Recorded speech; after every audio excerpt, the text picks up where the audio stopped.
Hello students, सभी को हमारे यूट्यूब चैनल में स्वागत है। और आज हम लोग देखने वाले हैं क्लास 9 के चौथा चैप्टर। और ये चौथा चैप्टर का पार्ट हम लोग 1 देखने वाले हैं। और यह जो चौथा चैप्टर है, ये चौथा चैप्टर जो है बहुत ही इम्पोर्टेंट है। तो ये चैप्टर जो है, इस चैप्टर का नाम है जलवायु। क्या है? जलवायु। तो इस चैप्टर से आज हम लोग बहुत कुछ जानने वाले हैं। और इसमें किस तरह का हमारे जो मौसम है, इस मौसम को मिलता है, प्रकृति को मिलता है, और यही सब बहुत इम्पोर्टेंट है। इसे आज हम लोग बहुत अच्छे से अध्ययन करेंगे। तो चलिए हम लोग इसे स्टार्ट करते हैं। आप लोग शुरू से अंत तक वीडियो को ज़रूर देखें, तभी आप लोगों को पूरा सब कुछ पता चलेगा। और जो इस चैनल में नए स्टूडेंट जुड़े हैं, वो सबसे पहले इस चैनल को सब्सक्राइब ज़रूर करें और अपने दोस्तों को भी शेयर ज़रूर करें। तो चलिए हम लोग देखते हैं। पिछले जो अध्याय हम लोग पढ़े थे, पिछले 2 अध्याय में आप हमारे देश की स्थलाकृत एवं अपवाह के बारे में हम लोग पढ़ चुके हैं। किसी क्षेत्र के प्राकृतिक पर्यावरण को समझने के लिए आवश्यक 3 मूलभूत तथ्यों में 2 तथ्य यही है। इस अध्याय में आप तीसरे तथ्य अर्थात हमारे देश की वायुमंडलीय अवस्था के बारे में हम लोग पढ़ेंगे। इसे हम लोग पढ़ेंगे। हम दिसंबर में ऊनी वस्त्र क्यों पहनते हैं? आप लोग जब देखते हैं, हम लोग भी अपने देखते हैं, जब दिसंबर का महीना आ जाता है तो हम लोग क्या करते हैं?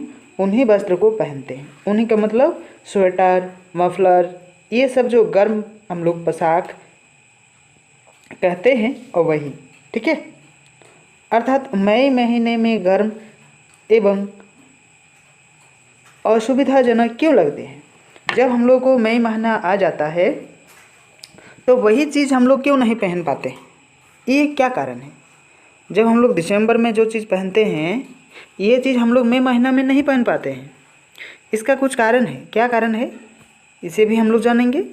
यह जून एवं जुलाई में वर्षा क्यों होती है? और ये भी एक क्वेश्चन है। जून और जुलाई, जैसे अब चल रहा है, अब तो जुलाई हो रहा है, ठीक है, अब तो जुलाई महीना है। तो आप लोग जानते हैं हर रोज़ बारिश थोड़ा बहुत हो रहा है, मतलब हो रहा है, ठीक है। इन सभी प्रश्नों के उत्तर आप भारत की जलवायु का अध्ययन अगर हम लोग कर सकते हैं, जान सकते हैं, तो ये सारे प्रश्न का उत्तर हम लोग को अच्छे से मिल जाएंगे, ठीक है।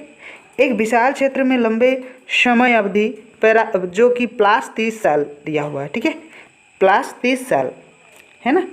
तो ये 30 वर्षों से अधिक में मौसम की अवस्था तथा विविधताओं का कुल योग जलवायु ही होता है। जब हम लोग जलवायु देखते हैं तो लगभग 30 वर्ष से हम लोग को ज़्यादा समय लेना होगा, और उसी समय के हिसाब से हम लोग क्या करते हैं? इसकी गणना करते हैं, ठीक है, इसकी गणना करते हैं। यानी कि उसका हर चीज़ का रिकॉर्ड हम लोग रखते हैं। जैसे आपका कितना धूप हुआ, ठीक है, एक दिन में आज का डेट में कितना जो बारिश हुआ, कितनी ठंडा हम लोगों ने महसूस की। तो ये सारी चीज़ों का हम लोग रिकॉर्ड रखते हैं। मौसम एक ऐसे विशेष समय में एक क्षेत्र के वायुमंडल की अवस्था को बताता है कि मौसम तथा जलवायु के तत्व जैसे तापमान, वायुमंडलीय दाब, पवन, आर्द्रता तथा वर्षण एक ही होते हैं, ठीक है। तो ये सारा चीज़ का हम लोग पहले ही हम बता चुके हैं आप लोग को कि ये तापमान जो होते हैं इसको भी रखना होता है। वायुमंडलीय जो दाब होता है, यानी कि हवा का जो प्रेशर होता है, पवन, आर्द्रता तथा वर्षण यानी कि वर्षा, इस सारी चीज़ों का हम लोग क्या करते हैं? रिकॉर्ड रखते हैं, इसका अध्ययन करते हैं। आपने अवश्य ध्यान दिया होगा कि मौसम की अवस्था प्राय एक दिन में कोई बार बदलती है। हम लोग सुबह में एक जैसा महसूस होता है, दोपहर में एक जैसा महसूस होता है, और शाम में एक जैसा महसूस होता है।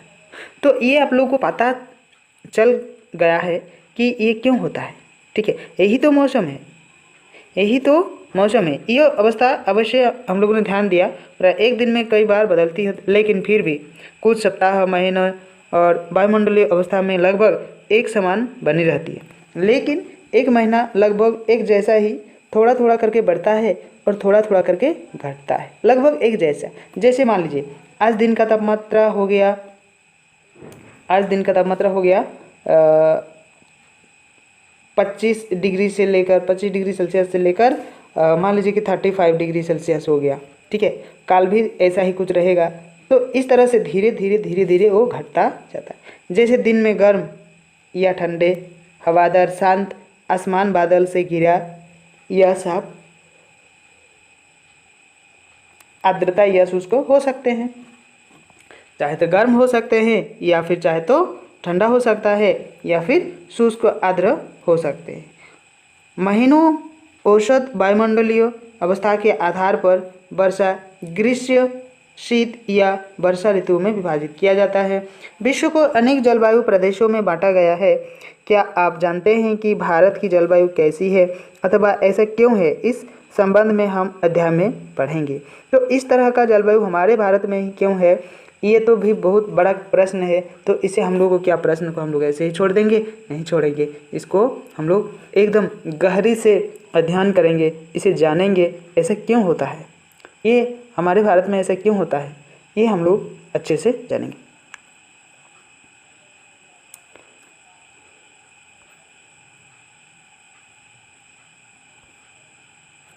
तो देखिए, भारत की जलवायु मानसूनी जलवायु कहा जाता है। जो भारत की जलवायु है ये किस तरह का जलवायु है? मानसूनी जलवायु है, ठीक है। एशिया में इस प्रकार की जलवायु मुख्यतः दक्षिण तथा दक्षिण पूर्वी में पाई जाती है। इस तरह का जलवायु दक्षिण तथा दक्षिण पूर्वी में हम लोग एशिया महादेश के पाए जाते हैं, ठीक है। सामान्य प्रतिरूप में लगभग एक रूपता होते हुए भी जलवायु अवस्था स्पष्ट प्रादेशिक भिन्नताएं होती है। एक क्षेत्र में ही हम लोग देखेंगे, जैसे कि हमारा भारत है, भारत में ही अगर हम लोग देखेंगे इस तरह से, देखिए थोड़ा बहुत दिखा देते हैं हम लोगों को। इस तरह से कुछ बन गया, ठीक है, इस तरह से कुछ बना, ठीक है। अब ये हो गया आपका पूर्वी, ये हो गया आपका पश्चिम, ये हो गया आपका दक्षिण, ये हो गया आपका उत्तर, ठीक है। तो इसे अगर हम लोग इस तरह से डिवाइड करेंगे तो हम लोग को मिलेगा। और क्या है, देखिए अगर हम लोग पूर्वी तरह का बात करेंगे, मतलब इस तरफ का, ठीक है, तो इधर जलवायु थोड़ा सा अलग मिलेगा। इधर हम लोग बात करेंगे पश्चिम तरफ, तो इधर थोड़ा जलवायु अलग होगा। अगर हम लोग दक्षिण भारत में देखेंगे, इधर बहुत ज़्यादा जलवायु अलग होता है, मतलब इधर गर्म ही ज़्यादा रहता है। अगर हम लोग इधर की बात करेंगे, इधर यानी कि ऊपर, तो ये क्या है, ऊपर तरफ बात करेंगे तो इधर भी जलवायु बहुत हम लोग को अंतर मिलता है, ठीक है। तो पूर्व की तुलना में पश्चिम में अंतर मिलेगा, उत्तर की तुलना में हम लोग को दक्षिण में मिलेगा, और यहाँ पूर्वी के तुलना में दक्षिण में अलग, और मतलब चारों जगह में हम जो बांटे हैं यहाँ अलग अलग जलवायु हम लोग को मिलता है, ठीक है। समझ में आ गया होगा आप लोग को। तो चलिए इसे हम लोग आगे देखते हैं।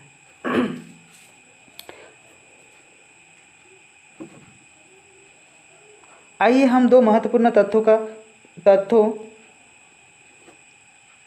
तापमान एवं वर्षण को लेकर देखते हैं कि एक स्थान से ऐसे दूसरे स्थान तथा एक मौसम में से दूसरे मौसम में इससे किस प्रकार की भिन्नताएं होती है। एक ही मौसम या दूसरे मौसम में, या एक ही मौसम में एक जगह दूसरे जगह से कैसे भिन्न हो सकता है, ये हमारे लिए बहुत ही जानने का विषय है, ठीक है। तो इसे हम लोग चलिए जानते हैं। तो देखिए, गर्मी में राजस्थान मरुस्थल में कुछ स्थानों का तापमान लगभग कितना डिग्री होता है? 50 डिग्री। कहाँ की? राजस्थान की तरफ। राजस्थान किधर है आप लोग को पता है? तो हम थोड़ा मैप बना के आप लोगों को दिखा देते हैं, ठीक है। इस तरह से कुछ होगा। तो ये हिस्सा जो है ये हो गया आपका राजस्थान। क्या है? ये हो गया आपका राजस्थान। तो कितना डिग्री से लेकर ज़्यादा है? 50 डिग्री तक पहुंच जाता है तापमान। कब? जब ग्रीष्मकाल में, ठीक है। तो देखिए, जबकि वह जम्मू कश्मीर के तापमान का अगर हम लोग देखेंगे तो पहलगाम तथा तापमान लगभग 20 डिग्री रहता है। यानी ग्रीष्मकाल में यहाँ 20 डिग्री रहता है और उधर हम लोग देखेंगे तो लगभग 50 डिग्री। एक ही मौसम में एक ही डेट में इतना ज़्यादा फर्क हम लोग को देखने को मिलता है। कहाँ पे? हमारे भारत पे। ठीक है, तो ये हिस्सा हम लोग, ये वाला हिस्सा है, आप लोगों को अगर समझ में नहीं आया होगा तो हम थोड़ा बहुत समझा देते हैं। ये हो गया आपका जम्मू कश्मीर, ये हो गया आपका राजस्थान। तो यहाँ ग्रीष्मकाल में कितना 50 डिग्री और यहाँ हो गया आपका 20 डिग्री। ठीक है, यहाँ 20 डिग्री। तो इस तरह से कितना डिफरेंस है, ज़्यादा डिफरेंस थोड़ी ना है। तो यहाँ पर अगर हम लोग देखेंगे तो इतना डिफरेंस हम लोग को तापमात्रा मिलता है एक ही डेट में। ठीक है, अब चलिए इसे देखते हैं। सर्दी की रात में जम्मू कश्मीर में द्रास तापमान लगभग 078 डिग्री से सेल्सियस तक हो जाता है। जब अगर हम लोग वहाँ देखेंगे तो वहाँ बहुत तापमान नीचे चला जाता है सर्दी के मौसम में। ठीक है, जबकि तिरुवनंतपुरम में यह 22 डिग्री रहता है। तिरुवनंतपुरम जो कि कितना रहता है? 22 डिग्री हो सकता है। वहाँ देखिए ये 0 मतलब 0 के आसपास हो रहा है और यहाँ 22 डिग्री है, यानी कितना ज़्यादा डिफरेंस है, बहुत ज़्यादा डिफरेंस है। तो इस तरह से एक ही डेट में ये हम लोग को मिलता है। ठीक है, तो इसे अगर हम लोग देखेंगे, अब बरसन की ओर ध्यान देंगे हम लोग। किस पर? वर्षा पर। तो बरसन के रूप में तथा प्रकार में ही नहीं बल्कि इसकी मात्रा में एवं ऋतु के अनुसार वितरण में भी भिन्नता होती है। और हिमालय में बरसन अधिकतर हिम के रूप में ही हम लोग को देखने को मिलता है। यानी कि हिमालय में ज़्यादा वर्षा तो होती है लेकिन पत्थर जैसे गिरता है, यानी कि बर्फ़ का वहाँ बारिश होता है। ठीक है, बर्फ़ का बारिश होता है। अब हम लोग देखेंगे शेष भाग में यह वर्षा के रूप में पड़ता है और जितना सारा बर्फ़ जो है गिर गया और उसके बाद वर्षा के रूप में यहाँ गिरता है। वार्षिक बरसन में भिन्नता मेघालय में 400 डिग्री सेंटीमीटर से लेकर लद्दाख में पश्चिमी राजस्थान में 10 सेंटीमीटर से कम वर्षा होती है। यहाँ इतना ज़्यादा और यहाँ इतना कम। यहाँ 400 हो गया, यहाँ हो गया आपका 10 सेंटीमीटर। देश में अधिकतर भागों में जून से सितंबर तक वर्षा होती है, लेकिन कुछ क्षेत्र में तमिलनाडु तट में अधिकतर अक्टूबर एवं नवंबर में होती है। अगर हम लोग तमिलनाडु की बात करेंगे, मतलब तमिलनाडु आप लोग दिखा देते हैं तमिलनाडु कहाँ पे है। ये आपका भारत का निचला हिस्सा है, तो ये हो गया आपका तमिलनाडु, ये हो गया तमिलनाडु। ठीक है, ये हो गया तमिलनाडु। ठीक है, तो ये निचला हिस्सा है, ये हो गया आपका तमिलनाडु। तो यहाँ कहाँ कितना वर्षा होती है? नवंबर से लेकर अक्टूबर महीना में ज़्यादा वर्षा होती है। उस समय हमारे यहाँ क्या होता है? ठंडे का मौसम थोड़ा बहुत आ जाता है। ठीक है, सामान्य रूप से तटीय क्षेत्रों में तापमान के अंतर कम होता है। देश के आंतरिक भागों में मौसमी तथा ऋतुनिष्ठ अंतर अधिक होता है और उत्तरी मैदान में वर्षा की मात्रा सामान्य होती है और पूर्व से पश्चिम की ओर घटती जाती है। भिन्नता लोगों के जीवन में विविधता लाती है, जो कि उनके भोजन, वस्त्र और घरों के प्रकार से हम लोग को देखने को मिलता है। ये 3 चीज़ सबसे अहम है, भोजन हो गया, वस्त्र हो गया और घर हो गया। ये 3 चीज़ बहुत ही इम्पोर्टेंट है। अब देखिए, अब हम लोग देखेंगे जलवायु।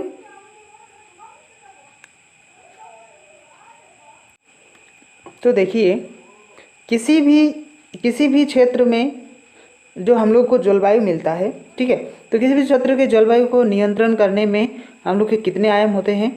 6। कितने आयाम होते हैं? 6। क्या क्या है देखिए, एक हो गया अक्षांश, एक हो गया तुंगता, एक हो गया ऊंचाई, एक हो गया वायु दाब। क्या हो गया? वायु दाब हो गया।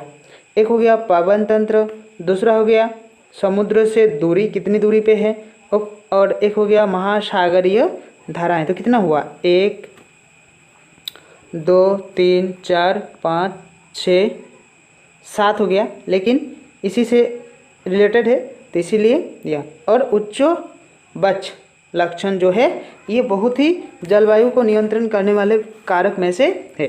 ठीक है, पृथ्वी की गोलाई के कारण इसे प्राप्त सौर ऊर्जा की मात्रा जो है अक्षांश के अनुसार अलग अलग होती है।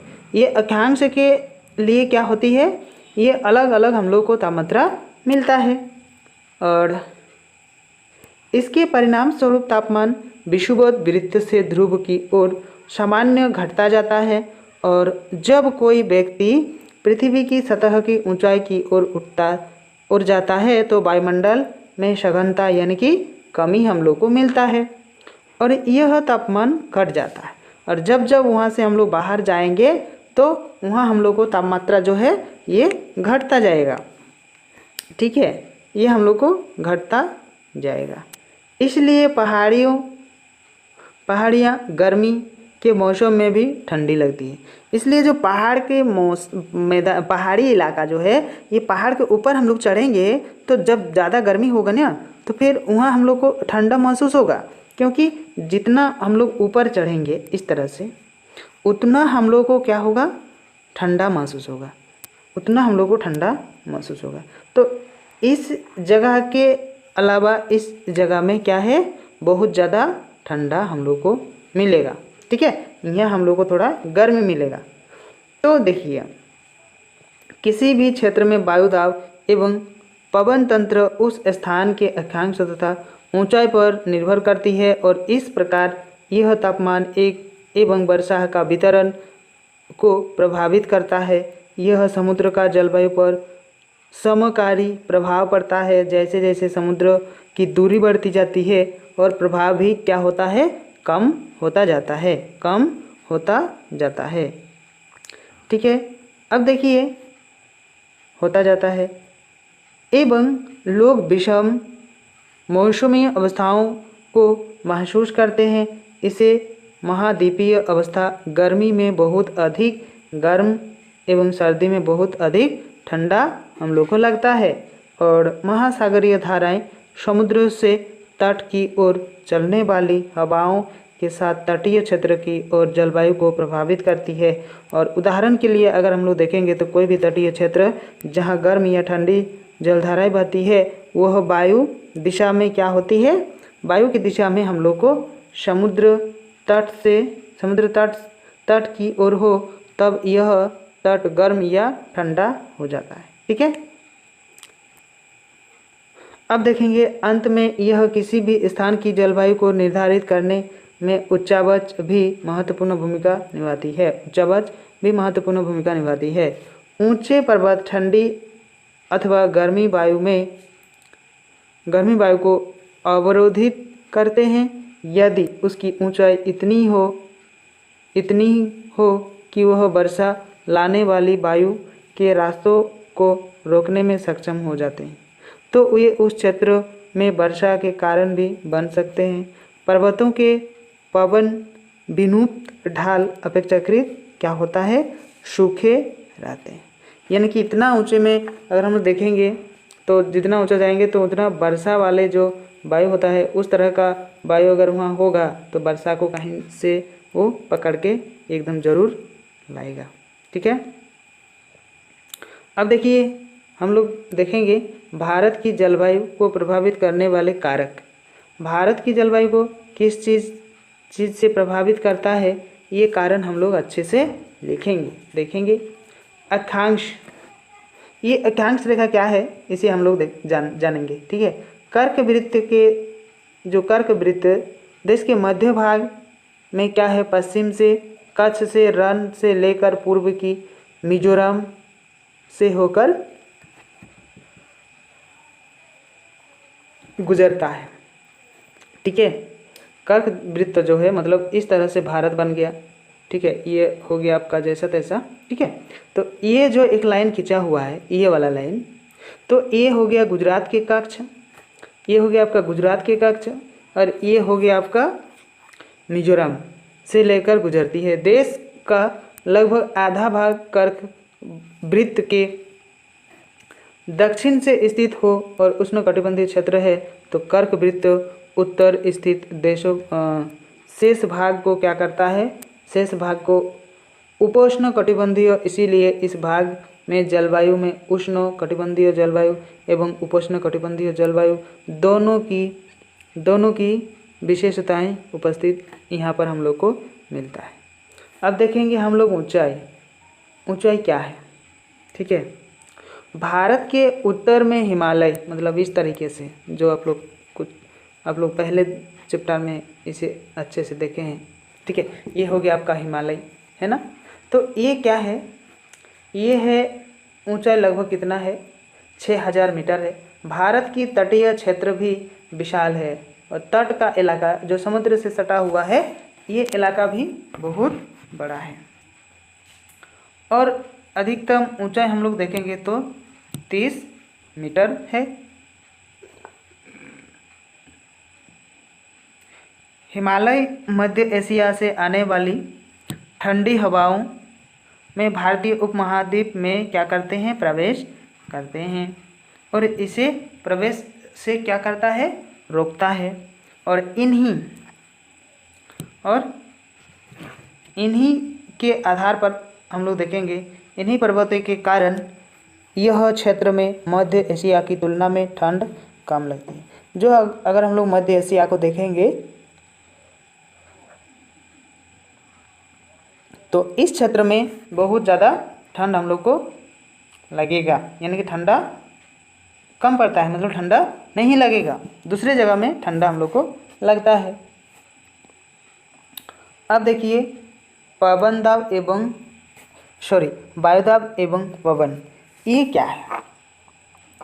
ये हो गया भारत में जलवायु तथा संबंधित मौसम व्यवस्थाओं में निम्नलिखित वायुमंडलीय अवस्थाओं से संचालित करती है। जैसे हो गया आपका वायुदाब एवं धरातलीय पवनें हो गया, उत्तरी जो वायु परिसंचार तथा हो गया पश्चिमी चक्रवातीय विक्षोभ एवं उष्णकटिबंधीय चक्रवात आदि चीज़ इसमें शामिल होता है। और भारत उत्तर पूर्वी जो व्यापारिक पवनों वाले क्षेत्र में स्थित है, ये पवनें उत्तरी गोलार्ध में शीतोष्ण तो नहीं है, उपोष्ण कटिबंधीय उच्च दाब पट्टियों से लेकर उत्पन्न होती है और ये दक्षिण की ओर बहती है और कोरियालिस बल के जो कारण है उसी कारण दक्षिणी ओर विक्षेप होकर विषुवतीय निम्न दाब वाले क्षेत्र की ओर बढ़ती है। सामान्यतः इन पवनों में नमी की मात्रा बहुत कम होती है, लेकिन वे स्थलीय भागों पर उत्पन्न होती है। ठीक है, एवं बहती है। स्थल भागों में ये जो हवा है ये बहता है। ठीक है, और इसीलिए इन पवनों के द्वारा वर्षा कम या नहीं होती है और इस प्रकार भारत को शुष्क क्षेत्र होना चाहिए, लेकिन ऐसा नहीं है। अगर इस तरह से हम लोग का भारत का स्थिति हम लोग देखेंगे तो क्या होना चाहिए, शुष्क क्षेत्र होना चाहिए था। ठीक है, मतलब सूखा हुआ भारत होना चाहिए था, लेकिन ऐसा भारत हमारा नहीं है। ठीक है,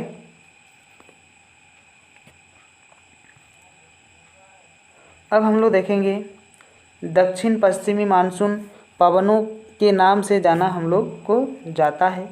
ठीक है, और ये पवनें कोष महासागरों के ऊपर से बहती है और नमी ग्रहण करती है तथा भारत की मुख्य भूमि पर वर्षा वो करती है। इस प्रदेश में उत्तरी वायु जो परिसंचरण पश्चिमी प्रवाह के प्रभाव में रहता है, तो इस प्रवाह का एक मुख्य घटक क्या है, जेट क्या है, धारा है। क्या है इसमें, जेट धारा है। ठीक है, चलिए हम लोग इससे आगे बढ़ते हैं। जेट धाराएं लगभग कितनी क्या क्या है, देखिए 27 डिग्री से लेकर 30 डिग्री उत्तर अक्षांशों के बीच स्थित होती है और इसलिए यह उपोष्ण कटिबंधीय पश्चिमी जेट धाराएं हम लोग इसे कहते हैं। भारत में ये जेट धाराएं ग्रीष्म ऋतु को छोड़कर पूरे वर्ष हिमालय के जो क्षेत्र होते हैं वही होता है। जेट धारा देखिए यहाँ थोड़ा पूछ दिया हुआ है। जेट धारा ये एक संकरी पट्टी में स्थित क्षोभमंडल में अत्यधिक ऊंचा यानी कि 12,000 मीटर से अधिक वाली पश्चिमी हवाओं होती है और इसकी गति गर्मी में कितने होते हैं 110 किलोमीटर प्रति आवर्स, ठीक है, और सर्दी में 184 किलोमीटर प्रति घंटे के हिसाब से बहती है। बहुत सी अलग अलग जेट धाराओं को पहचाना गया और उसमें सबसे स्थिर मध्य अक्षांशीय एवं उपोष्ण कटिबंधीय जेट धारा इसे हम लोग कहेंगे।